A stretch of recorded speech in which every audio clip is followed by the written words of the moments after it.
9th state softball championship অনুষ্ঠিত হচ্ছে দত্তভুলিয়াতে।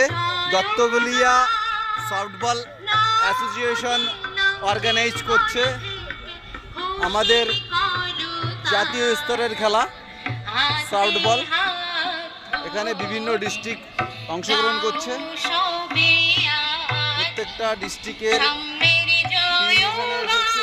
মোটামুটি তোমার 17টা ডিস্ট্রিক্ট এসেছে।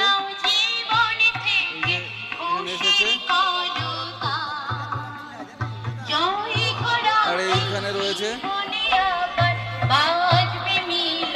মূল মঞ্চ United sporting club. Utpal sir রয়েছেন, সমীর কুমার পোদ্দার মহাশয়, ট্রফি